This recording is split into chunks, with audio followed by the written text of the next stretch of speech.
Let's make sure we're on point. How we looking? Live streaming. Live stream is set up. Big G. No, if that's, like I said, man, if that's the big GDs, then I'll be a little one. I've never had that kind of complex. Like, if that's the big GDs, I'll be a little one, man, because what are they doing? To be honest with you, they made GDs. Yo, put the screen up just a little bit. I can't see your face. It's cutting off half the face. But what I was saying is, listen, man, y'all, appreciate you coming out to the live. I'm glad you're here. You saw what the title was. You know what you clicked on, but we were in the middle of a conversation. Hear us out before we start this. I was saying the growth and development thing, we're going to get back to it. But what you realize is it's a reason why the Panthers had a separation between what was making profits and what is good for the community.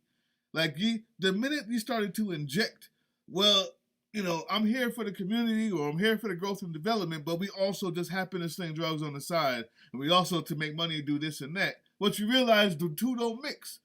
Because the thing you was trying to get started with the growth and development gets lost the minute you die or go to jail. And so you can't mix both of them. Because you're not going to be there later on to teach the kids, which is where we are now with this whole gang culture. Lost. The kids are lost. They're nowhere. They don't know where they are. They're lost. Because all the people who had that idea that we was talking about back in the day, the idea of the growth and the development, changing the name, changing the status of it, changing the trajectory of the culture itself, that all goes away when you die, because you also, in order to make your money, decided that you were going to do things that could get you in jail or dead. You can't do both, because when you're not here, you're not teaching, man. That's what it comes down to. But we can get into all of that. First of all, people, this is the Basement Debates, late night hip hop live with your boy Bruce Lively. And I'm D-Boy Slim. D-Boy Slim. Listen, man, you guys saw, the reason why you're here now is because you saw what it was about. You clicked on the title.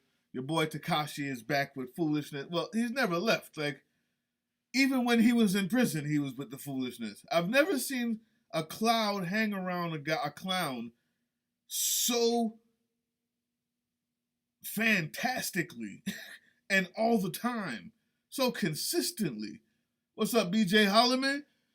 Benny Holloman in the building. Yeah, I've never seen somebody with so and that might be part of his appeal. Well, he's always had found a way to get the eyes on him, but maybe when you are locked up, you find a way to be quiet. I don't know, but he's back again, people. D-Boy Slim is gonna tell us what's going on, and we're gonna talk about him because he's here.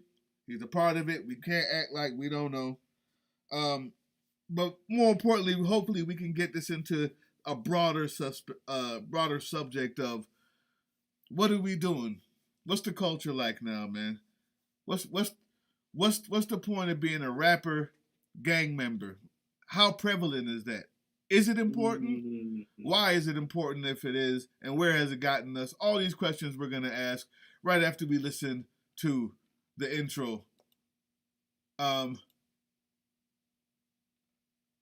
Y'all know what it is. Here we go.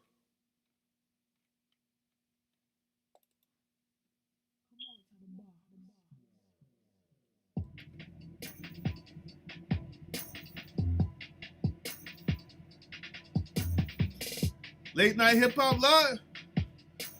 What's good? DD4 time. Good to see you. All right, so hopefully you heard what we was talking about. Listen, we welcome everybody talking, man. DD4 time. Go ahead. Respond. BJ Holloman, respond. We're just going to go in and we'll answer anything you guys got to say. But D-Boy Slim, enlighten us. What happened, man? What are we on right now? What's this dude Tekashi on?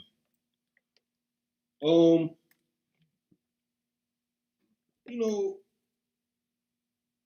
I usually, the thing about it, we Thank you, created our DD. own platform, and I'm proud of the fact that despite this era of shock, shock TV and shock reality TV and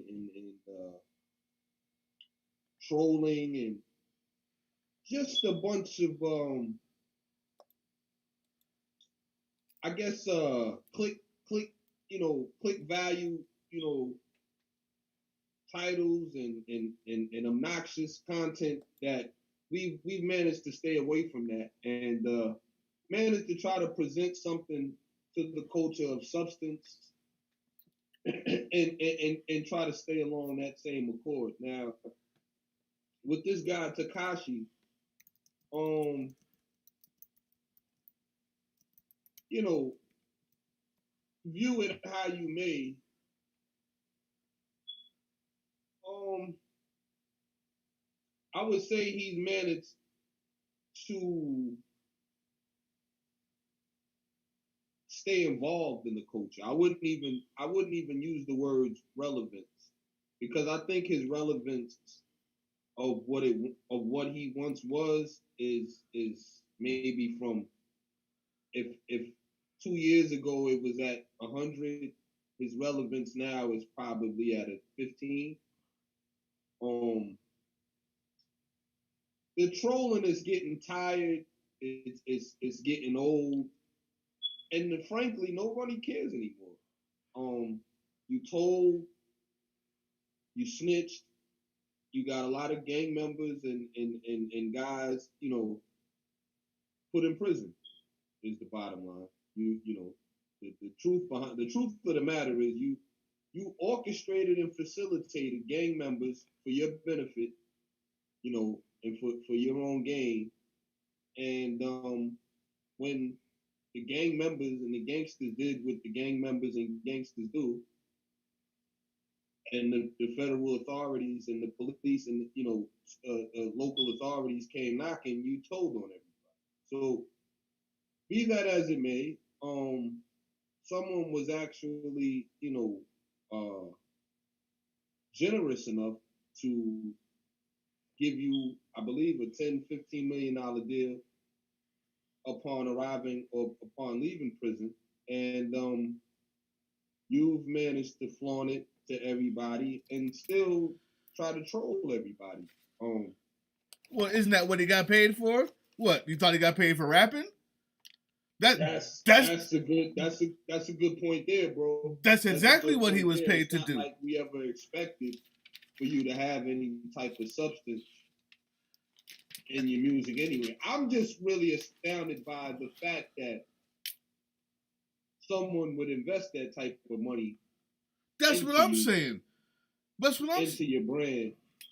But and knowing that, or maybe lack of knowledge, and knowing that you really don't, there's really no substance behind the madness. Like there's really no music, there's no, and nobody. And like I said, frankly, at this point, I think I speak for. I think the consensus is that nobody cares. Everybody knows it's just antics.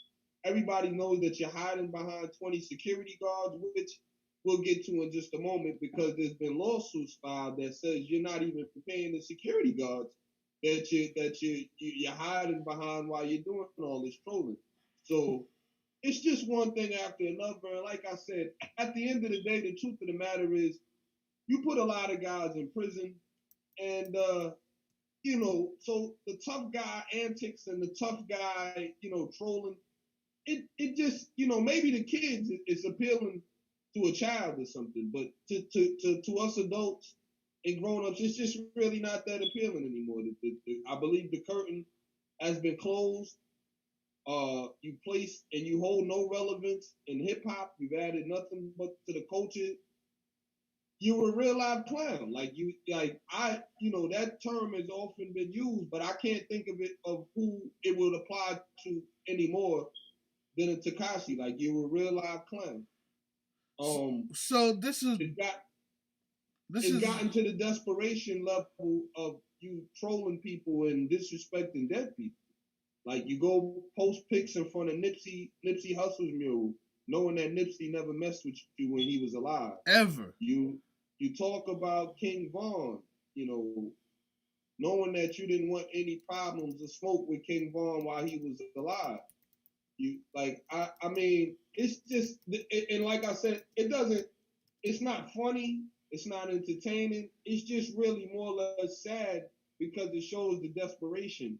Like he's doing all of this as a point to be relevant or become relevant somehow again, or gain that type of attention. You run out in front of Meek while you wait on Meek Mill to come out of a club.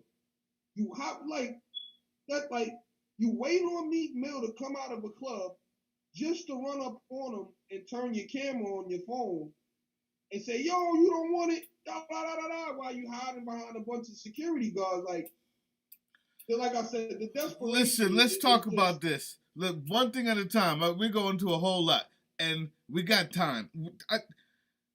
Number one, we all know about the Nipsey thing. We're gonna let that go. I want to be more recent, right? So you come out of jail for being a snitch.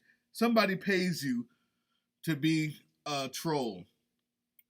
That's our fault because we allow people who can't rap to get famous. We allowed this. The kids did, the adults did, whatever it is. I'm gonna say all of us. It wasn't about the rap. It wasn't about the music. It was about the rainbow hair and the disrespect and the gunmo. That's what it was about. Nobody can tell me a word that he said in any of those rhymes, but they know that they liked the flavor. They liked the trolling. It made money. On the other hand, the same people who put the spark in his back to do that was the ones who end up getting told on. Because they knew he wasn't about that, and they was also making money off him. So I don't feel that bad for them either. Do you really think that they beat him into the gang and they thought that he was down with them? They tried to extort him. They beat him up. They extorted him as much as possible. So it's not like they didn't know who they were letting into their sites and trying to extort. So I don't feel that bad for them either. But the problem that's our fault is we let the trolling become the hip hop. And the gang culture just exacerbated it. So what happened with Meek Mill? This guy gets out. He's already a snitch. He's now paid to be a troll. You saying he waits outside of what, a club? Right. Was this on what's this for? Is on some gang ish or on some watch how hard I am? Like what was the catalyst? Why Meek? I don't know the story. You know, the world that Meek Mill was about as surprised as anybody. Like, and the way it looks by the recording from his phone by the recording from the camera on his phone, it just looks like typical Tekashi publicity stunting 101. Like I said, he jumps out of his truck, and as soon as Meek Mill is in sight, he runs to his direction, again, separated by his security team and Meek Mill's security team. And yo, you a bitch. Ah da da da da. Ah da da da da. And it's like, first of all, you can see him with his phone. You can see his phone up and him recording everything. So it's just like you plotted to do that. Like you plotted to do that. So I'm saying there was no beef, no reason, no nothing. Nah, no, other than the fact of other than the fact of Meek Mill along the other 500 or half the other rest of the industry in acknowledging the fact, like, boy, you a rat, like you a rat, boy, like what is it that you want from us? Like, you're a rat. We not messing with you. We don't want nothing to do with you. You're a rat. So other than that, no, there was nothing, nah. What's the deal with Duck? What's his name? BFG Duck? As far as what? As far as what did Tekashi have to do? What he just talked about him, or what's the deal? Uh, I'm not sure if Tekashi has disrespected Duck, but he has disrespected Duck's ops. Okay. Whom Dirk, his problem primarily lies with Dirk and King Von. Well, he never really had a problem with King Von. I think he thinks antagonizing it's antagonizing Dirk to disrespect Von at this point. In which, like I said, it just appears, to a grown man like myself,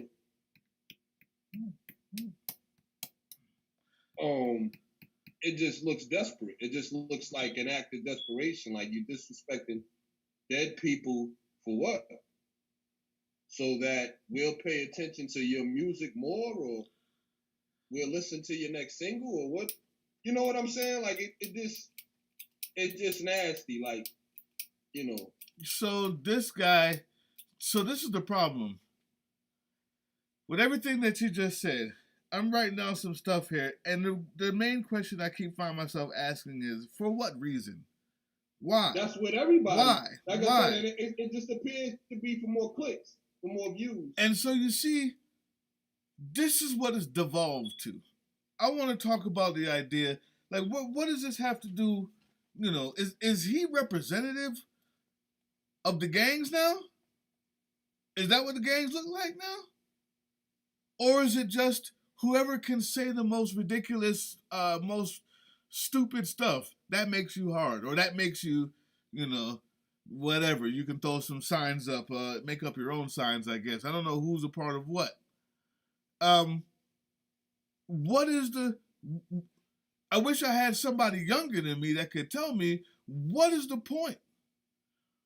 What is the point of all this? Does that make you hard now? Now, is it just trolling that makes you hard now? No plans. You just talk. Why did you talk about King Von? You don't have no beef. There's no more beef. There's no more nothing worth talking about. It's just look how many clicks I can get. And if that's the case, we've lost the whole idea of what is the idea of what the not like being in a gang is the best thing for you, but we lost the whole idea of what it was supposed to be. Why people would find it sexy or cool or dangerous. Like, it's none of those things if this is what we're doing. It's none of those things if this is what we're doing. You still there? Yeah, I'm here. My fault. And yeah, that's just my take on it, man. That's my take on it. We're just disrespecting the dead for clicks.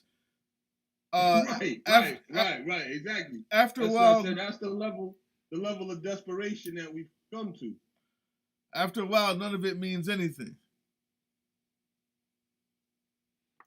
None of it means anything.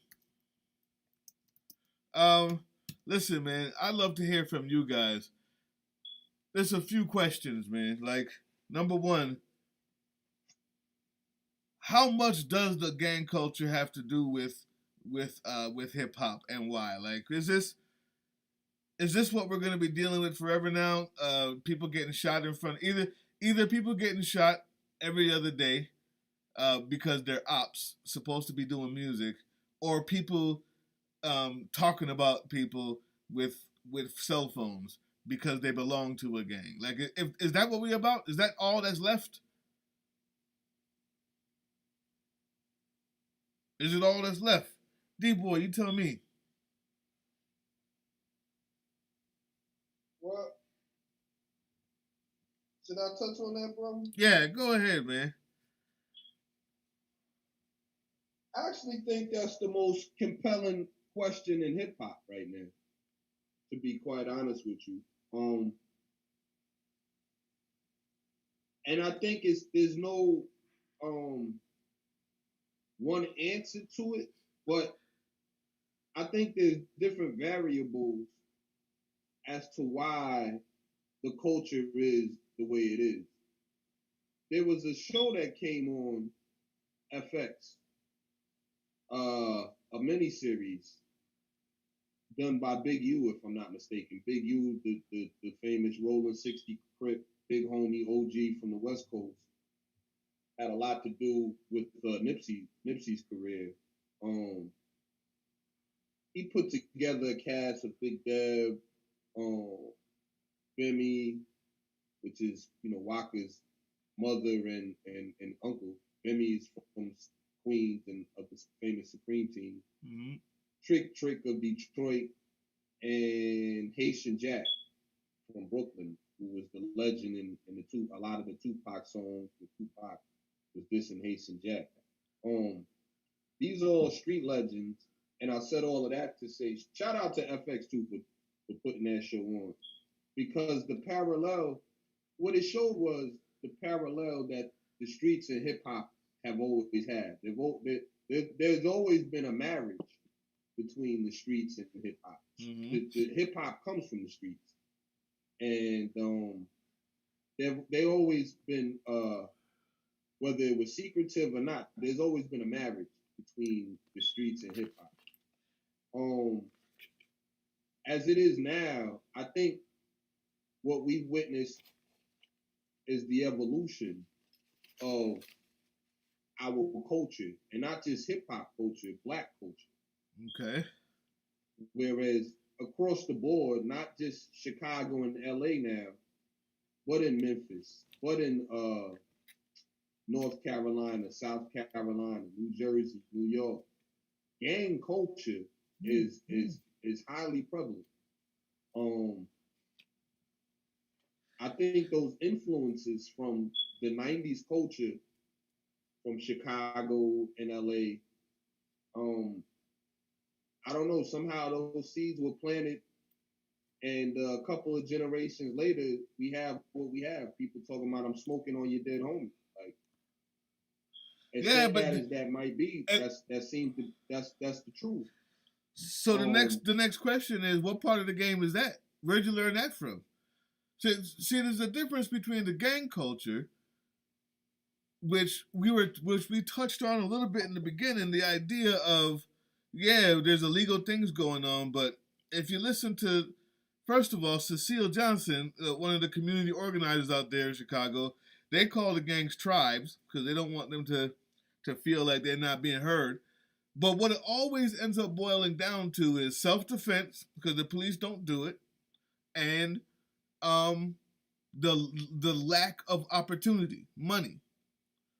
So when you see that the people that may have done this, that brought up Nipsey, or that found a way to spread the GDs to a growth and development platform and moved it to Tennessee and then to Atlanta and also in Carolina and Texas, and they were doing these grand movements.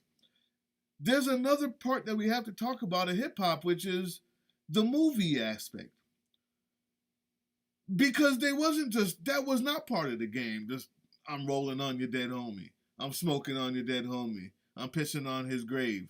F your dead moms and your dead dad. Like, that was, what part of the game was that? Where did you learn that from? Is what I'm trying to find out. That was never part of the game. Even at its worst, the gangs still had some sort of organization and structure and rules and regulations that don't exist anymore. Where's this come from? What's this? Well, from my assessment, bro, I'm going to be totally honest with you. The lawlessness, the level of lawlessness that we see, and this is just from the outside of looking in. I've actually never even visited Chicago, but the level of law, from the outside looking in, the level of lawlessness going on in Chicago and gang culture specifically, I think I would have to attribute what you see as far as young brothers going that far and going to that level of disrespect as just another, so to speak, if you will, cry for help, actually. Like, what's going on out there it's beyond it being sad, but it's me and you have spoke about this. Hold on, my phone is about to go dead. Let me get the charger. All right, while you're doing that, I'm gonna read. Um, all right, people. So I have a lady named Cecile Johnson who's trying to make the place better instead of just talking about it and tweeting about it. She's one of those people who's been on the ground, talking with the tribes, talking with the gangs, talking with the people who can make a difference in politically and economic wise. And she wrote something. So I'm gonna read it to you while he gets his phone plugged up. She wrote something to me when I asked the question, "What's going on with the gangs out there? What did they tell you when you met with them?" And here was her answer.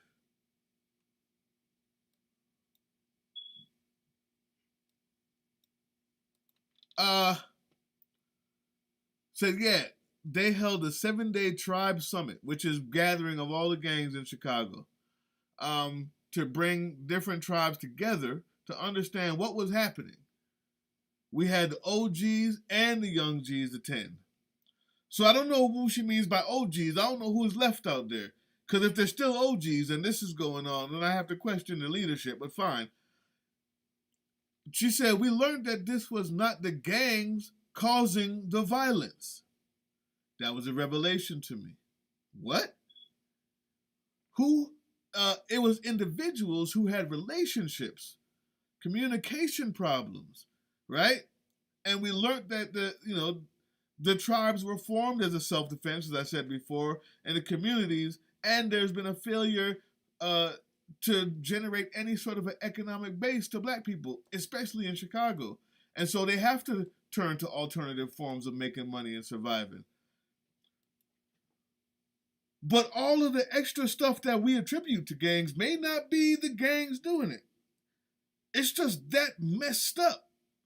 People are having relationship problems, communication problems mixed with no money, and so it's not like these are sanctioned shootings or sanctioned this and that.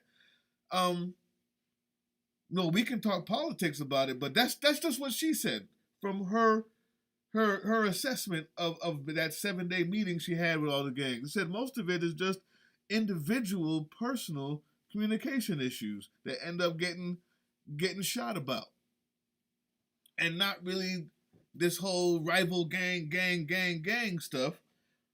I wanted to know what you think about that assessment. Well, here's my perspective in a nutshell, as far as gang culture, period.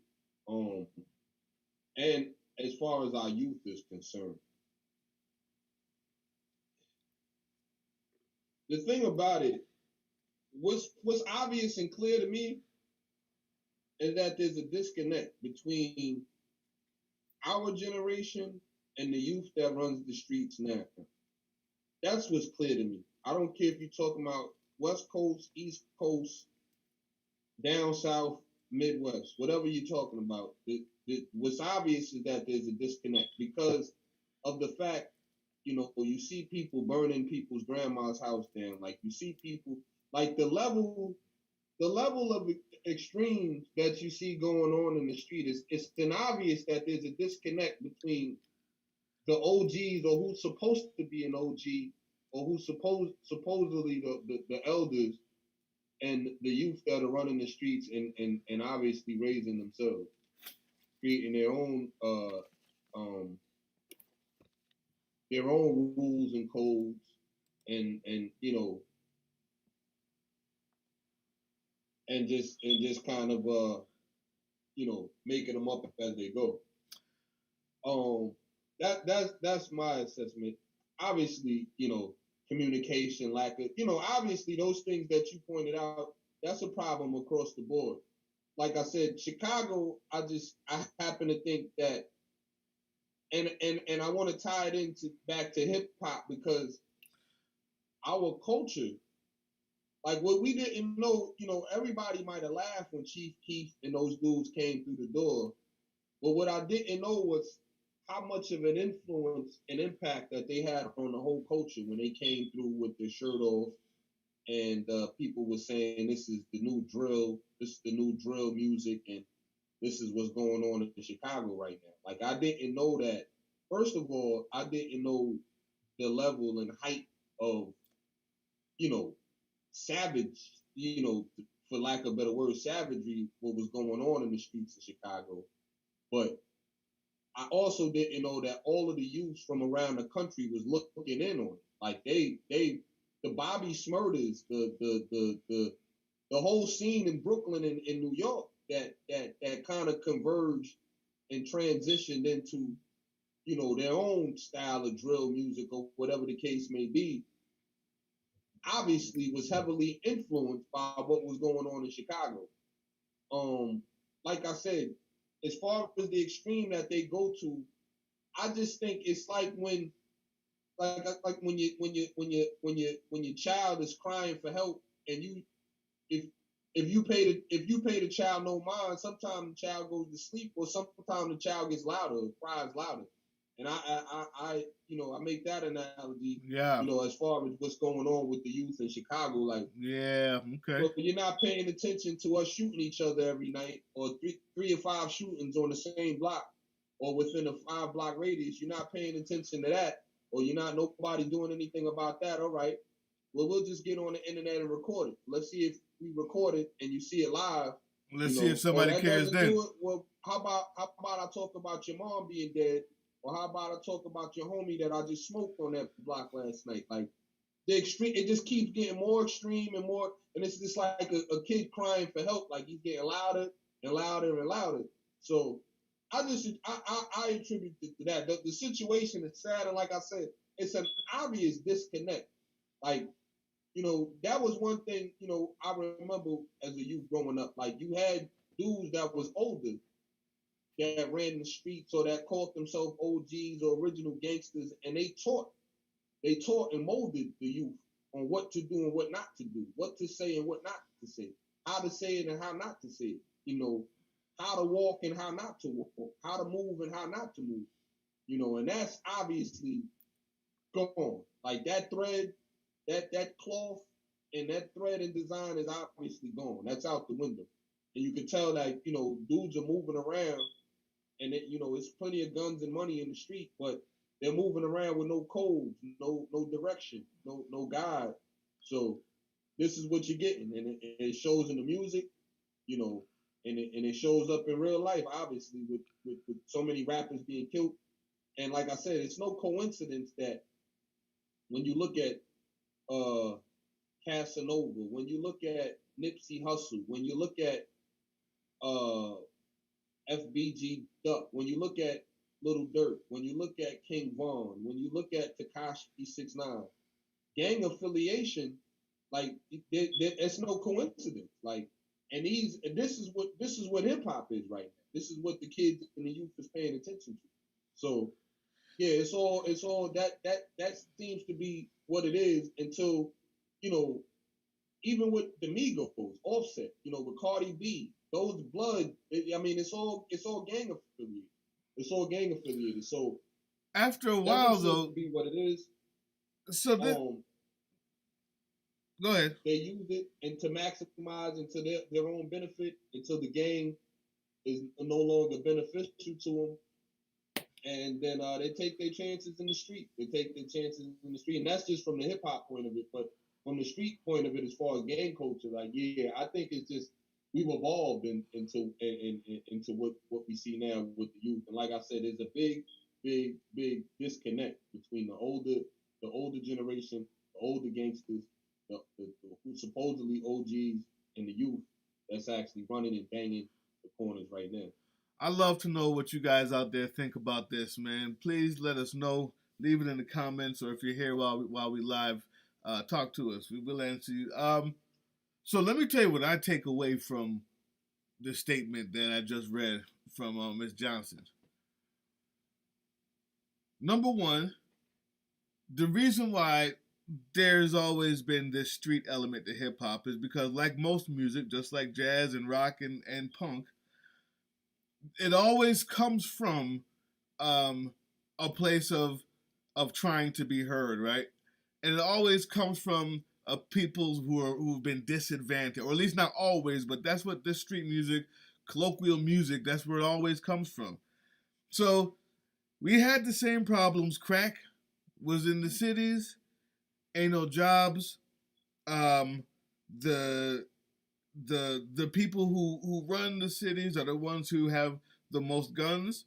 So everybody has to find a way around that, and if you make it out, you're lucky. Um, and so the music comes from this.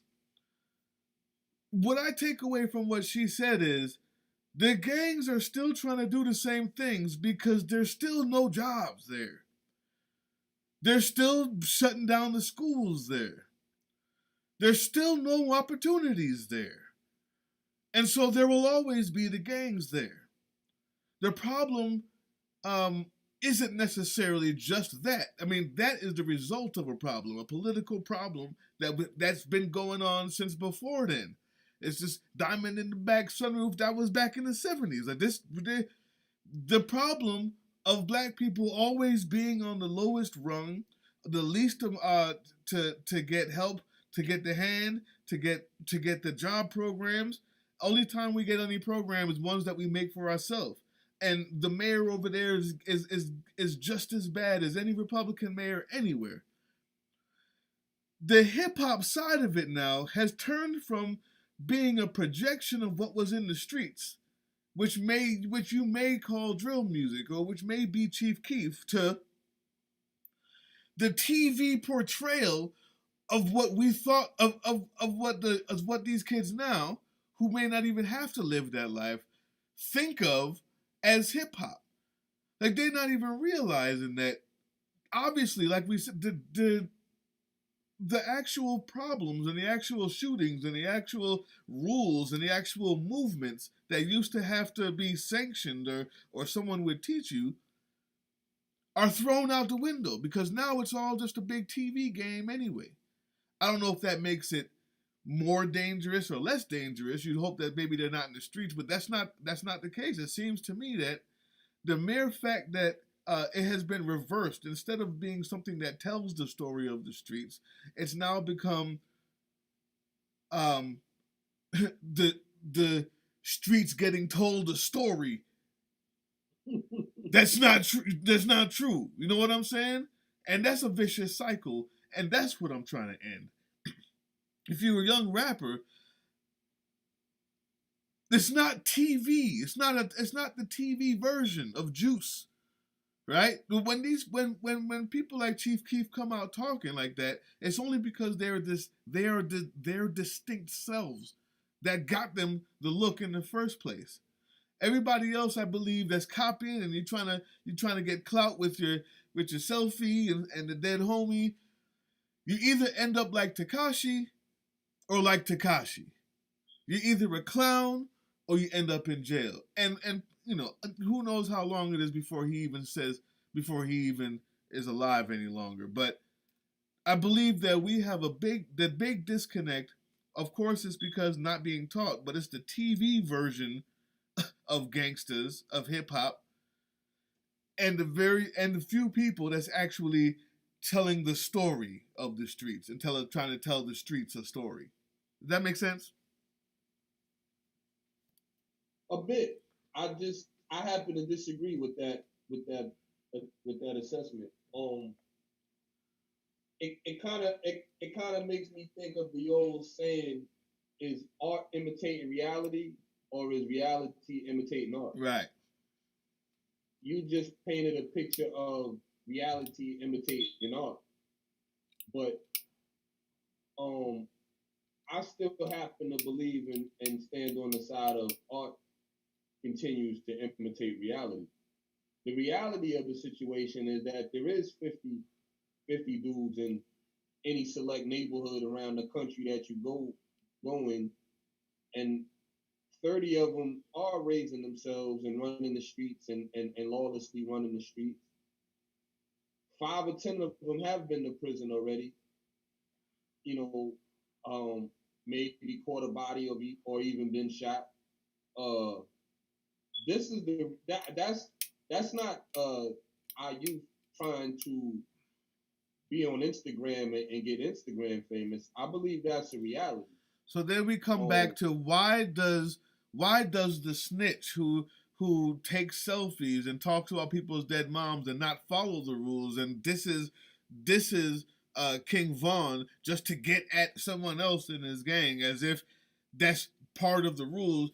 There's no part of it. Why does he get paid another $15 million to come out and troll? That's the TV part. That's what I'm saying. Why did he get the look? Tekashi is something. I think Tekashi is a one-on-one though. I don't think Tekashi is an indication of what the culture is. I think Tekashi is a one-on-one. Like, there's been nobody that earned that went to the top of the rap charts, to the top of the music game in 1 year and blow it all within the same year. Like, there's been nobody to do that. Like, there's been nobody to do that. That's like a one-on-one. And it just, like I said, the thing about it is that what propelled or facilitated his run was an indication of where the culture is. We paid attention to him because in the Gunmo video, he was surrounded by 100 Bloods in New York. It looked different. It looked crazy. It looked gangster. I mean, let's just be honest. Let's call it what it is. Like, so I say that to say, like, you know, he built it. Whoever started that, they were smart in knowing, like, yeah, this is where the culture is at. People want to see this life. This is what's going on. You see 100 people in the video with blood rags, including your grandma and a little 10-year-old. That's what propelled his run. But at the end of the day, like I said, him ratting on probably all 100 guys that was in the video and still having and still running around trolling people with the $15 million. With the $15 million, I don't know, man. I think all the Lils, all the people whose name we don't know but got 1 million views on YouTube are portraying the TV version, man. Because everybody else, like, the thing about it is that nobody else really lived to tell the story that Tekashi's running around being able to mimic and mock and make fun of. Like, nobody else, like, Vaughn is gone. Nipsey's gone. Look, Mo 3 is gone. Chinks Drugs is gone. Like, people are dying faster than, like, the thing about it now is that the rap game seems more dangerous than the street, to be quite honest with you. But Tekashi, like I said, that's why I think he feels like he still has a law, because to somebody who doesn't know no better, it might appear as though he's still living a dangerous life. Like, you still running around talking about gangsters and trolling people that's really still in the street. He still got to go visit his PO once a month. So that's why nobody's touching him. Some type of value to hip hop. Nah, he still got to go visit his PO once a month. That's why nobody touching him. But I'm not, like, I don't think you're an idiot. Nobody in Chicago, like, picture somebody in Chicago telling on 100 gang members. It does. Come on, man. Living in Chicago. Come on, man. You see what I'm saying? I don't think nobody, like, the average person can't do that. You can't afford that much security. Like, the average person can't do that. So I think Tekashi's situation is a one-on-one. There you have it, man. We'll end it like this. What do we do about this? Is the gang culture too pervasive in hip hop? Is it too late to do anything about it? And how can we use it to our advantage? 3 questions. Yeah, I think we need to get back to everybody, representation of where you from and what type of background, whatever. The whole gang thing, respectfully, like, I respect all the dudes that go out there and you're a product of your environment, basically. I understand that wholeheartedly. You come outside and this is just what it is where you're at. I get that, but it's looking corny now with rap because, like you said, we've shifted backwards. Like, dudes get on and get killed. That's corny. Yeah. Yep. That's corny right there. That's backwards. Like, the whole thing of trying to get on was to get about the neighborhood, Right. change the conditions of your family, and change your life to something better.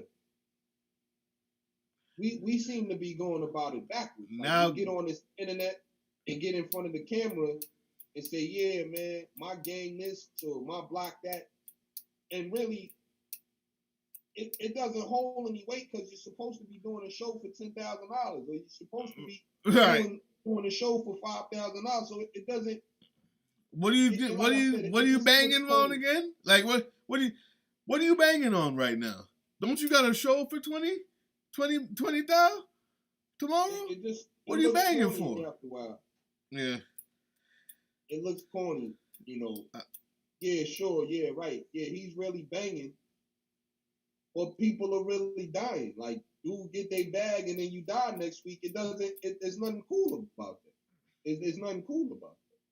So, yeah, and I think it just takes more of these platforms, more of the older and the supposedly OGs, the veterans in the streets speaking up, you know, telling them the truth, telling the youth the truth and what it really is, with no cut on it.